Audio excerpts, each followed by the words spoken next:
Imagine a building in the heart of Rome that holds more secrets than any government archive in the world. 85 kilometers of shelves, approximately 35,000 volumes in its catalogs alone, documents centuries old, and access granted to only about 1,500 scholars a year out of 8 billion people. But here's the strange part. The Vatican doesn't hide the archive's existence. It doesn't deny that historical documents are stored there. It even publishes some of them, organizes exhibitions, and prints catalogs. So why are some of its collections still closed? Why did certain documents, concerning not the Middle Ages but World War II, only become available to researchers in 2006? And why, when in 2019 Pope Francis renamed the archive from secret to apostolic, did journalists worldwide report it as a sensation? After all, it was just a name change. Because for all that time, the word secret functioned like a lock, and locks are not placed on empty rooms. It's January 1600, Rome. Giordano Bruno has been imprisoned in the Castel Sant'Angelo for 8 years. 8 years of interrogations. 8 years of the same question. Recant. He refused. On February 17th, he was led to the Campo dei Fiori, tied to a stake, and burned alive, by sentence of the Inquisition. The official charge was heresy. But what kind of heresy? The Vatican remained silent for almost 400 years. Historians speculated that Bruno claimed the earth revolved around the sun, that there were other worlds in the universe, that God and nature were one, a standard set of beliefs to warrant the stake in 1600. But in 1998, the archive opened a folder. Inside lay 104 pages of Inquisition interrogation protocols, documents from Bruno's trial that had been considered lost since 1810, when Napoleon transported part of the archives to Paris.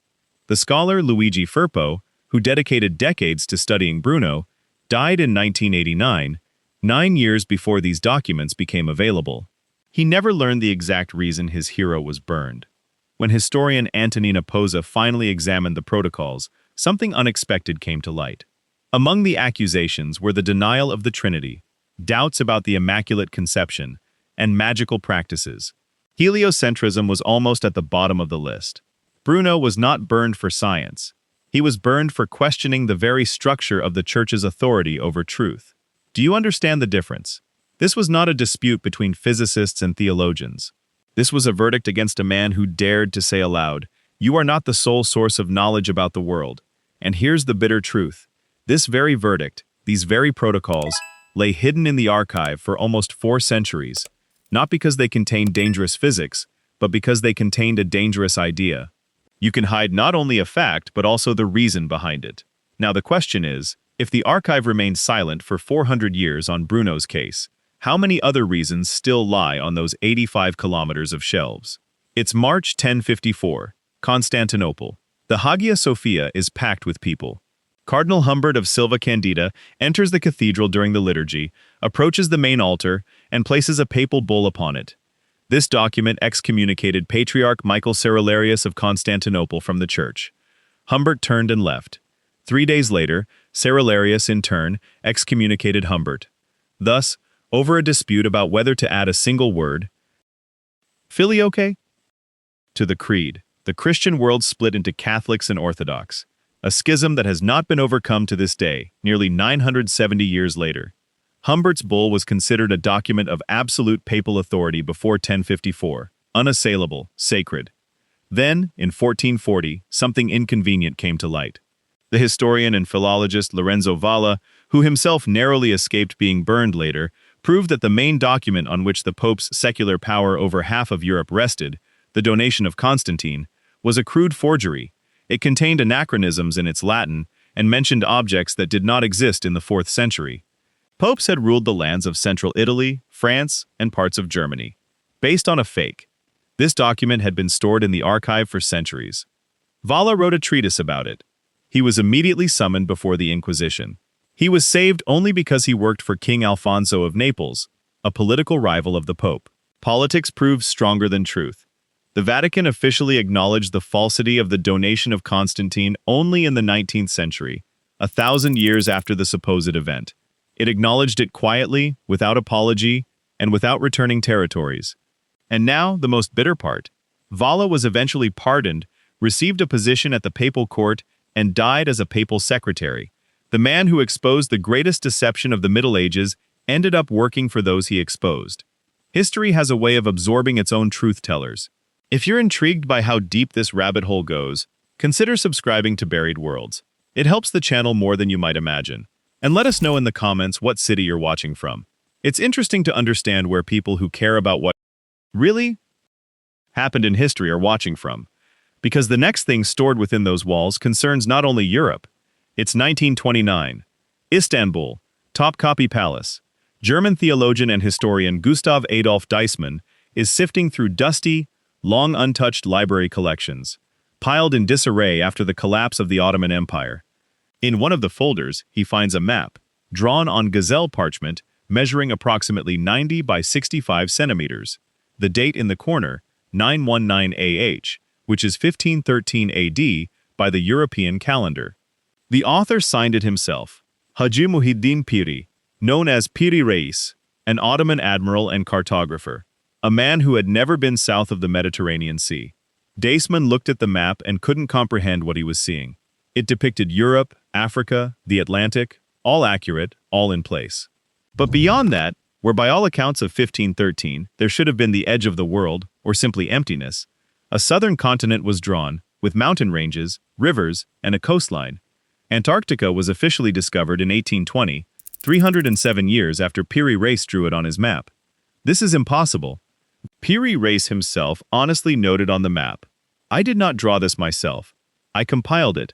I used about 20 sources, including maps from the era of Alexander the Great, and documents captured from the Spanish, who had taken Columbus's men prisoner." He explicitly named sources that should not have existed. In 1960, American military cartographer Charles Hapgood sent a copy of the Piri Reis map to the U.S. Air Force's Cartographic Department. Analysts at the Strategic Air Command studied it and sent an official response. Quoting from the preserved letter, "The coastline on the map corresponds to the subglacial topography of Antarctica, meaning the relief under the ice, which was only established by seismic surveys in 1949. Pause for a second. Under the Antarctic ice, which had accumulated for millennia. A coastline that can only be seen through a seismograph or ground-penetrating radar is on a map from 1513. It's as if someone in the era of Ivan the Terrible drew you an accurate map of the Moscow metro, which would be built underground 400 years later. Hapgood put forth a theory. Somewhere, a maritime civilization existed that surveyed Antarctica before it was covered in ice. This happened, according to geological data, approximately 4,000 to 6,000 BCE. The civilization perished. Its maps survived in fragments, copies, and translations. They made their way to the Library of Alexandria, and from there, by unknown routes, into the hands of medieval cartographers. Einstein wrote Hapgood a letter in 1953, calling his hypothesis deserving of serious consideration. But where does the Vatican fit in? In 1953, when Hapgood was just beginning his work, researchers established that some of the sources Piri Reis used originated from monastic libraries of the Eastern Mediterranean. Some of these collections, after the fall of Constantinople in 1453, were transported to Rome, to the Vatican. Inquiries to the archive on this topic in the 1960s received the standard response. The said collections are closed for research without explanation, without a specified opening date. This doesn't mean that maps of a lost civilization lie there. Perhaps there are boring monastic inventories, financial documents, or nothing interesting at all. But consider this yourself. If they are boring inventories, why close them? Boredom is not hidden. It's 1945. Egypt, Upper Nile. A local farmer, Muhammad Ali al-Saman, is digging at the foot of the Jabal al-Tarif cliffs, searching for fertilizer for his fields, soft limestone. His shovel strikes a clay jar, almost 60 centimeters tall, sealed. Muhammad Ali later recalled that he was initially scared, thinking there was a jinn inside. Then he thought it might be gold, so he smashed it. Inside were 13 leather-bound codices, papyrus, Coptic text. These were Gospels that officially didn't exist. 52 texts in total. The Gospel of Thomas, the Gospel of Philip, the Gospel of Truth, the Apocryphon of John, texts that early Christian councils of the first centuries declared heretical and ordered to be destroyed. Bishop Athanasius of Alexandria, in 367 AD, sent a letter, an Easter message, to monasteries. In it, he for the first time listed the 27 books considered the canonical New Testament and explicitly wrote, "All other texts must be destroyed." The monks of St. Pachomius's monastery disobeyed. They gathered the forbidden texts, sealed them in a jar, and buried them by the cliff. 1600 years later, a farmer found them with his shovel. The Nag Hammadi Library, as it was named after the nearest town, revolutionized our understanding of early Christianity. It turned out that in the first centuries of the Church's existence, there was no single unified doctrine. There were dozens of versions, dozens of Gospels, dozens of Christs, different, unlike one another. One version prevailed, the others were buried. Theologian Elaine Pagels from Princeton University dedicated several decades to these texts. Her book, The Gnostic Gospels, received the U.S. National Book Award in 1979. She wrote directly, "The canon was formed not as a theological choice, but as a political one. Now, the question that remains, Nag Hammadi was found by chance because a farmer was looking for fertilizer. How many texts were not found? How many were not buried but burned? And how many were not burned but hidden?" In 1586, Pope Sixtus V carried out a massive reorganization of the archive. It was then that its current structure was formed. It was then that part of the collections was designated into separate sections, closed to general access. Exactly what went into them is unknown. In 1995, researcher Tibor Nagy submitted an official request to study early Christian manuscripts from the collections closed since 1586. The answer came 8 months later. Polite, comprehensive, a refusal. The wording, "The materials are in the process of cataloging." 8 years later, he submitted a repeated request and received the same answer, word for word. Here's what this resembles. You ask your neighbor what's in his basement. He says, "I'm sorting things out. I'll show you soon." 8 years later, you ask again. He says, "Still sorting." At some point, you stop believing in disarray and start thinking about a system. But Gospels are not even the most inconvenient, because there are documents that concern not the past but the future. It's May 13, 1917. Portugal. The village of Fatima. The Cova da Iria hill. Midday. The sun is hot, about 26 degrees Celsius. Dry red earth underfoot. 3 children are tending sheep. Lucia dos Santos, 10 years old. Francisco Marto, 9. Jacinta Marto, 7. An ordinary day, an ordinary hill. Lucia later described it this way. A figure appeared. A woman in white, luminous. She spoke with them 6 times, every month from May to October, and imparted 3 secrets, 3 prophecies. The first 2 became known in 1941, when Lucia wrote them down at the bishop's command. The first, a vision of hell. The second, a prediction of World War II, and a request to consecrate Russia to the Immaculate Heart of Mary. The third, she told no one, sealing it in an envelope. She gave it to the Bishop of Leiria with the condition that it be opened after 1960, or after her death. In 1960, the envelope reached Pope John X. He read it and decided not to publish it, without explanation. After him, Paul VI read it, also did not publish. John Paul I did not have time. He died 33 days after his election. John Paul II read it in 1981, after an assassination attempt. He said the text made a strong impression on him, but also did not publish it. 4 popes, 4 refusals, 40 years of silence. In 2000, the Vatican finally published the Third Secret of Fatima. Officially, solemnly. Cardinal Ratzinger, the future Pope Benedict XVI, presented it to the world and gave a theological interpretation. The text described a vision. An angel with a flaming sword, a city in ruins, a pope in white killed by soldiers. Ratzinger explained, "This is an allegory. It is about the assassination attempt on John Paul II in 1981. Everything came true. The secret is revealed. The story is over. But Lucia dos Santos was alive. She was 93 years old, a Carmelite nun in Coimbra." And several researchers, including Italian Vaticanist Antonio Socci and German theologian Malte Lambrecht, noticed something strange. Lucia, in her 1941 notes, described the third secret as a text that filled approximately 1 page of densely written text, which she had difficulty formulating. The document published in 2000 contained 62 words, 1 paragraph. A page of dense text and 62 words are not the same thing. Portuguese Cardinal Ottaviani, who read the original in 1957, described it differently. He said the text contained specific dates and names, concrete events, not allegories. 62 words without dates, without names, just written in large print. Do you believe it? In 2006, Lucia died, taking with her all she knew. The Vatican officially closed the topic. And now, this is important to understand. And it concerns not only prophecies, but the very mechanics of secrecy. 3 popes read the same text, and all 3, independently, decided not to publish it. This is not a coincidence. This is a reaction to the content. People don't hide what poses no threat. People hide what changes the equation. What was in the text that 4 popes read consecutively and 4 times chose silence? We do not know, but the silence of 4 people in a row is no longer silence. It is a decision. And here begins the most uncomfortable question of all that we have asked today. Not prophecies, not maps, not lost gospels. The most uncomfortable thing is the... And look at what we have already discussed. Bruno, 400 years of closed protocols. The donation of Constantine, 1,000 years of official deception. The Piri race map, sources classified without explanation. Nag Hammadi, texts ordered to be destroyed in the 4th century.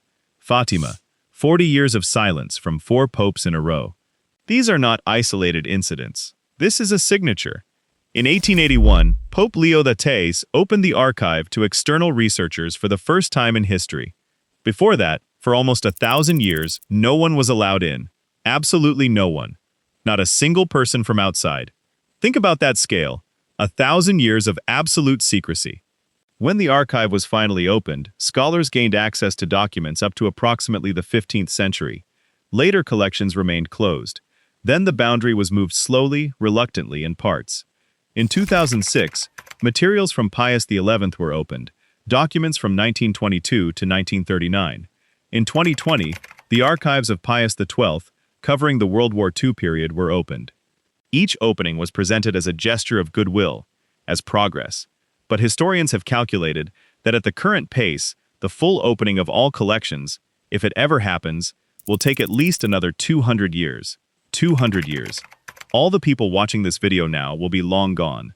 Theologian and historian Carla Maria Rodini Tedeschi once said, "The archive is not a repository of the past. It is a tool of the present. He who controls access to the past controls the interpretation of the present." And here lies the biggest question. What exactly could be in there that requires a 200-year pause? Researchers name several categories of documents whose existence in the archive is either indirectly confirmed or assumed based on historical evidence. First, correspondence between the Vatican and Nazi Germany from 1933 to 1945, partially opened in 2020, but only partially. Historian David Kurtzer, who studied the opened collections, wrote in his book, "The Pope and Mussolini. What I saw changed my understanding of the Church's role in 20th century European politics. What remained closed, I cannot even describe, because I don't know what's there. I don't know what's there." These are the words of a Yale University professor, a Pulitzer Prize winner.